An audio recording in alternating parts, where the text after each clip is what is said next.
नमस्कार दोस्तों, आज हम आपको बताने वाले हैं सावन का व्रत क्यों रखा जाता है। सावन का व्रत क्यों महत्वपूर्ण होता है, इससे क्या क्या लाभ हैं। सावन माह भगवान शिव को समर्पित होता है। इस माह में सबसे विशेष होते हैं सावन के सोमवार व्रत। सावन ऐसा माना जाता है कि अगर जीवन में कोई समस्या आ रही है या आर्थिक स्थिति खराब है या करियर में सफलता नहीं मिल रही है तो सावन सोमवार के व्रत करके और व्रत कथा पढ़कर जीवन में सभी कष्टों को दूर किया जा सकता है। आइए जानते हैं हम सोमवार की व्रत कथा के बारे में। एक समय की बात है कि नगर में एक साहूकार रहता था। उसके घर में धन की कोई कमी नहीं थी, लेकिन उसकी कोई संतान नहीं थी। इस कारण वह बहुत दुखी था। पुत्र प्राप्ति के लिए वह प्रत्येक सोमवार व्रत रखता था और पूरी श्रद्धा के साथ शिव मंदिर जाकर भगवान शिव और पार्वती की पूजा करता था। उसकी भक्ति देखकर एक दिन माँ पार्वती प्रसन्न हो गई और भगवान शिव ने उस साहूकार की मनोकामना पूर्ण करने का आग्रह किया। पार्वती जी की इच्छा अनुसार भगवान शिव ने कहा कि हे पार्वती, इस संसार में हर प्राणी को उसके कर्मों का फल मिलता है और जिसके भाग्य में जो हो उसे भोगना ही पड़ता है। लेकिन पार्वती जी ने साहूकार की भक्ति का मान रखने के लिए उनकी मनोकामना पूर्ण करने की इच्छा जताई। माता पार्वती के आग्रह पर शिवजी ने साहूकार को पुत्र प्राप्ति का वरदान तो दिया, लेकिन साथ ही यह भी कहा कि उसके बालक की आयु केवल 12 वर्ष होगी। माता पार्वती और भगवान शिव की बातचीत को साहूकार सुन रहा था। उसे ना तो इस बात की खुशी थी और ना ही दुख। वह पहले की भांति शिवजी की पूजा करता रहा। कुछ समय के बाद साहूकार के घर एक पुत्र का जन्म हुआ। जब वह बालक 11 वर्ष का हुआ तो उसे पढ़ने के लिए काशी भेज दिया गया।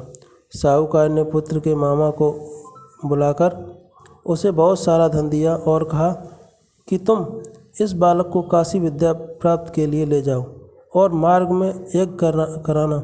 जहाँ भी यज्ञ कराओ वहाँ ब्राह्मणों को भोजन कराते और दक्षिणा देते हुए जाना। दोनों मामा भांजे इसी तरह यज्ञ कराते और ब्राह्मणों को दान दक्षिणा देते काशी की ओर चल पड़े। रात में एक नगर पड़ा जहाँ नगर के राजा की कन्या का विवाह था, लेकिन जिस राजकुमार से उसका विवाह होने वाला था वह एक आँख से काना था। राजकुमार के पिता ने अपने पुत्र के काना होने की बात को छुपाने के लिए एक चाल सोची। साहूकार के पुत्र को देखकर उसके मन में एक विचार आया। उसने सोचा क्यों ना इस लड़के को दूल्हा बनाकर राजकुमारी से विवाह करा दूं। विवाह के बाद इसको धन देकर विदा कर दूंगा और राजकुमारी को अपने नगर ले जाऊंगा। लड़के को दूल्हे के वस्त्र पहनाकर राजकुमारी से विवाह कर दिया गया, लेकिन साहूकार का पुत्र ईमानदार था। उसे यह बात न्याय संगत नहीं लगी। उसने अवसर पाकर राजकुमारी की चुन्नी के पल्ले पर लिखा कि तुम्हारा विवाह तो मेरे साथ हुआ है, लेकिन जिस राजकुमार के संग तुम्हें भेजा जाएगा वह एक आँख से काना है। मैं तो काशी पढ़ने जा रहा हूँ। जब राजकुमारी ने चुन्नी पर लिखी बातें पढ़ी तो उसने अपने माता पिता को यह बात बताई। राजा ने अपनी पुत्री को विदा नहीं किया, जिससे बारात वापस चली गई। दूसरी ओर साहूकार का लड़का और उसका मामा काशी पहुँचे और वहाँ जाकर उन्होंने यज्ञ किया। जिस दिन लड़के की आयु 12 साल की हुई उसी दिन यज्ञ रखा गया। लड़के ने अपने मामा से कहा कि मेरी तबीयत कुछ ठीक नहीं है। मामा ने कहा कि तुम अंदर जाकर सो जाओ। शिवजी के वरदान अनुसार कुछ ही देर में उस बालक के प्राण निकल गए। मृत भांजे को देखकर उसके मामा ने विलाप शुरू किया। संयोगवश उसी समय शिवजी और पार्वती उधर से जा रहे थे। पार्वती ने भगवान से कहा, स्वामी, मुझे इसके रोने के स्वर सहन नहीं हो रहा। आप इस व्यक्ति के कष्ट को अवश्य दूर करें। जब शिवजी मृत बालक के समीप गए तो वह बोले कि यह उसी साहूकार का पुत्र है जिसे मैंने 12 वर्ष की आयु का वरदान दिया। अब इसकी आयु पूरी हो चुकी है। लेकिन मातृभाव से विभोर माता पार्वती ने कहा कि हे महादेव, आप इस बालक को और आयु देने की कृपा करें, अन्यथा इसके वियोग में इसके माता पिता भी तड़प तड़प कर मर जाएंगे। माता पार्वती के आग्रह पर भगवान शिव ने उस लड़के को जीवित होने का वरदान दिया। शिव जी की कृपा से वह लड़का जीवित हो गया। शिक्षा समाप्त करके लड़का मामा के साथ अपने नगर की ओर चल दिया। दोनों चलते हुए उसी नगर में पहुँचे जहाँ उसका विवाह हुआ था। उस नगर में भी उन्होंने एक का आयोजन किया। उस लड़के के ससुर ने उसे पहचान लिया और महल में ले जाकर उसकी खातिरदारी की और अपनी पुत्री को विदा किया। इधर साहूकार और उसकी पत्नी भूखे प्यासे रहकर बेटी की प्रतीक्षा कर रहे थे।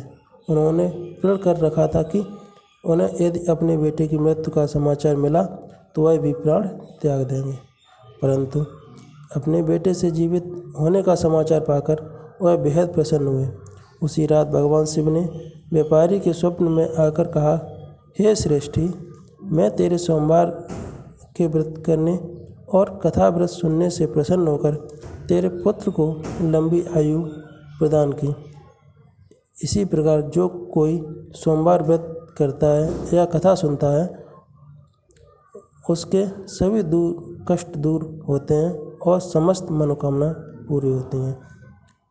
सावन के सोमवार स्नान आदि के बाद शिवजी ने मंदिर जाएं।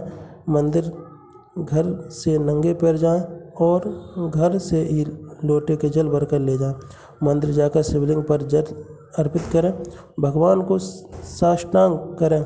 कहीं पर खड़े होकर शिव मंत्र का 108 बार जप करें। दिन में केवल फलाहार करें। सायंकाल भगवान के मंत्रों का फिर जाप करें तथा उनकी आरती करें। अगले दिन पहले अन्न वस्त्र का दान करें, तब जाकर व्रत का पारण करें। ओके, धन्यवाद। आपको कहानी कैसी लगी आप हमको कमेंट में बताइएगा।